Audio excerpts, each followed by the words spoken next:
Hi friend, good morning. সবাইকে শুভ সকাল এবং অনেক অনেক শুভেচ্ছা আমাদের নতুন পর্বে। আশা করি সবাই সুস্থ আছেন এবং ভালো আছেন। আজকের ভিডিওতে যেখানে সেখানে রয়েছে বাংলার ঐতিহ্যবাহী ইতিহাস, যেখানে রয়েছে গভীর রমণীয় রয়েছে মা শ্যামরূপা মন্দির ও মেধাবী আশ্রম। মন্দিরটি দুর্গাপুর কাঁকড়া জেলাতে অবস্থিত এবং অজানা ছিল।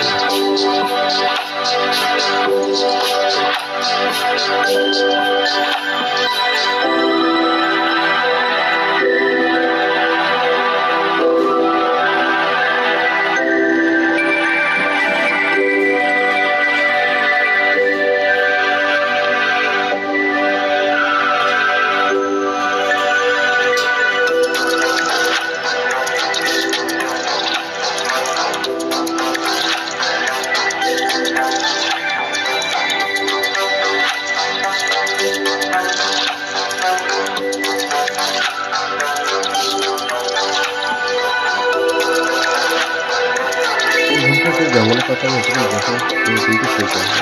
এই জঙ্গলটির মাঝখানে আবার চলে গেছে জয়দেব পূজা রাখা। কিছুটা যেই ডান দিকে ঘুরে যেতে হবে আর সেই রাস্তায় পড়বে কিন্তু মাথামোটা মন্দির। চলো সে রাস্তাটা আমি দেখাচ্ছি। তো বন্ধুরা দেখতে পাচ্ছেন এখান থেকে আমাকে ঘুরে যেতে হবে এই টার্নিংটা। আর এইদিকে সোজা চলে যাচ্ছে কিন্তু মা শ্যামা মন্দির, মেধাবনী আশ্রম আর দেবীপাড়া।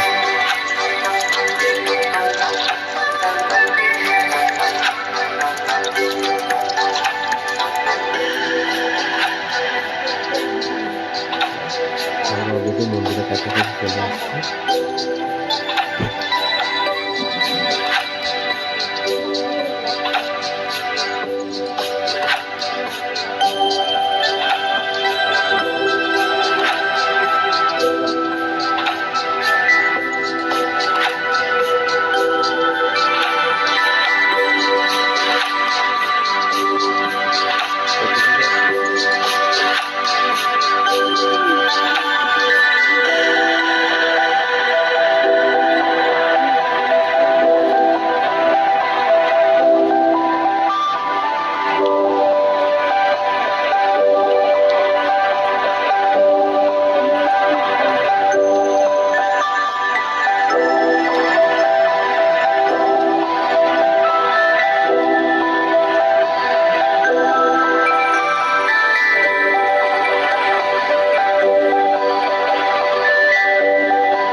চলো বন্ধুরা চলে আসি এই যে শ্যামরূপা মন্দির।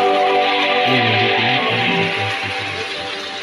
যে এই মন্দিরটি নেই, এখানে যে আশ্রমটি রয়েছে এখান থেকে 200-300 মিটার দূরে সেই আশ্রমে রয়েছে অনেক ইতিহাস। আমরা যখন ফার্স্ট টাইম এই মন্দিরে এসেছিলাম, এই মন্দিরে কিন্তু আরো গভীর জঙ্গল ছিল। তবে দেখতে পাচ্ছ কথা বলতে বলতে কিন্তু মায়ের সামনে আমরা বসে পড়েছি। এ হচ্ছে মা শ্যামরূপা মন্দির বা শ্যামরূপা। এখানে মা 10 হাতে রয়েছে শ্বেত পাথরের। আমরা যখন ফার্স্ট টাইম এই মন্দিরে এসেছিলাম, এই মন্দিরে কিন্তু একটা সময়ে ভগ্ন মন্দির ছিল। পরবর্তীকালে কোনো ভক্তের দ্বারা এই মন্দিরটি আরো সুন্দরভাবে নির্মাণ করা হয়।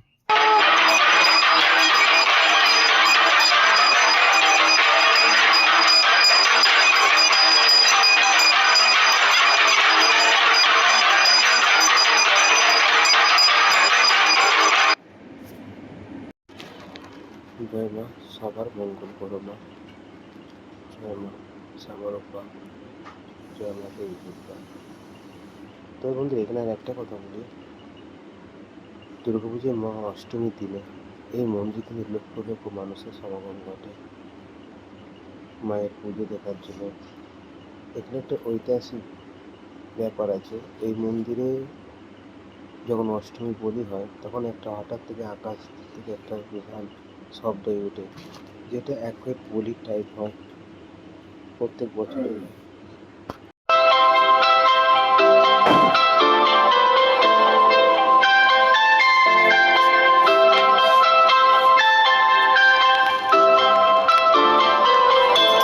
মন্দিরের বাইরে ঘুরতে দেখলাম অসাধারণ লাগছে।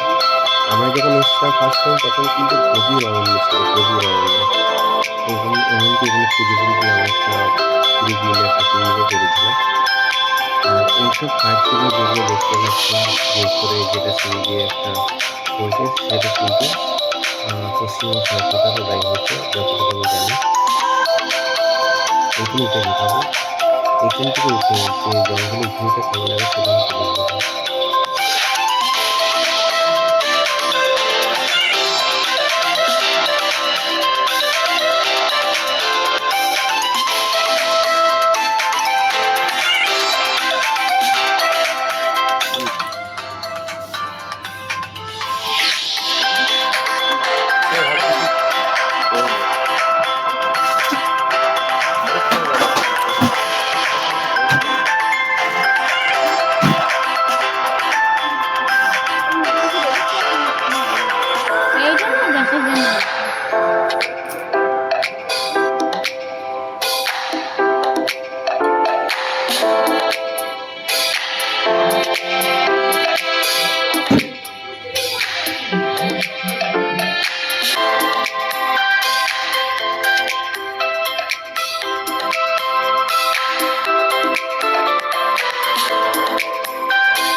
এবং এখন শ্যামকা মন্দিরটা বেশি করে মোটামুটি আশ্রম চলে যাচ্ছে।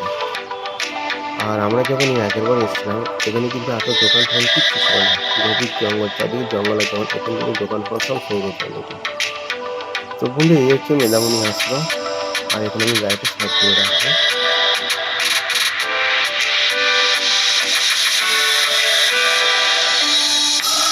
আর এখানে আমি আস্তে আস্তে থেকে দেখছি, আমার সামনে দেখতে পাচ্ছি তিনটে মূর্তি রয়েছে, মাঝখানে রয়েছে মনীষী মেধামণি, তার বাঁ দিকে রয়েছে রাজা সুরত, আর ডান দিকে রয়েছে বৈষ্ণব সমাধি। আর তাদের সামনে রয়েছে একটা বিশাল দেবীতুল্য।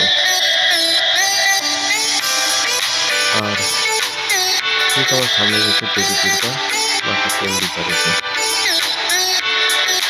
আমরা যখন এর আগে ফার্স্ট টাইম কথা বলছি যখন এসেছিলাম, তখন এই মন্দির মা তখন সারা বছর এইভাবেই থাকতো না। তখন মায়ের ঘরের ম্যাপ থাকতো। পুজোর সময় শুধু মাকে প্রতিষ্ঠা করা হতো, বানানো হতো। এখন কিন্তু সারা বছর এইভাবেই থাকে মা। বাংলার দুর্গাপুজো বা সারা বিশ্বের প্রথম দুর্গাপুজোর ইতিহাস কিন্তু এইখান থেকে শুরু হয়েছিল।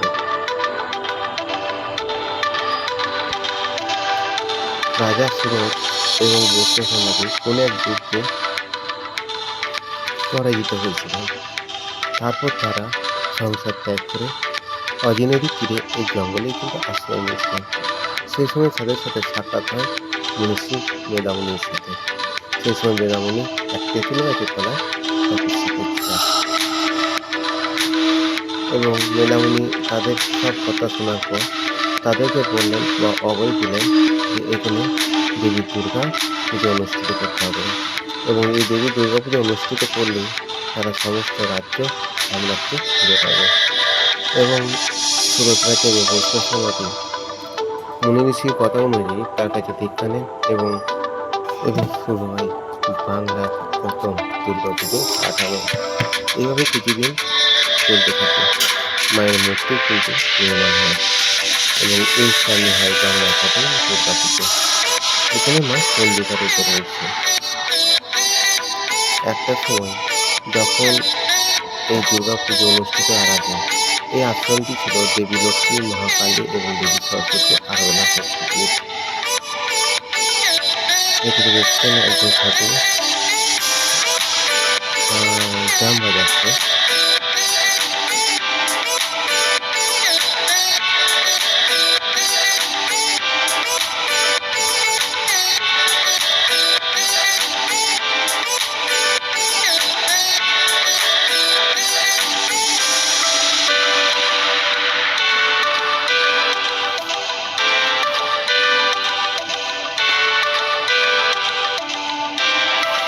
হনুমানজির মন্দিরটা কিন্তু ছিল না। চলো বন্ধু, এবার কালী মায়ের মন্দির সারিয়ে যায়। এই সেই কালী যেখানে এই তিন শক্তি, তিন দেবী আরাধনা বা সাধনা ছিল।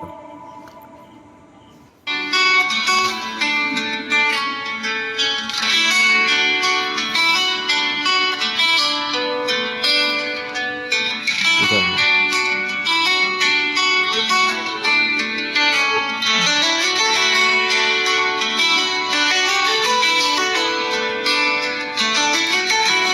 মন্দির দেওয়ালের সামনে অনেক ঠাকুরের কাজ।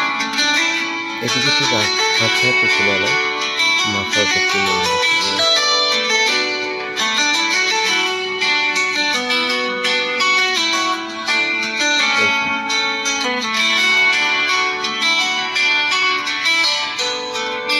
আর ঠিক পেছনে রয়েছে হরেশ্বর মহাদেব।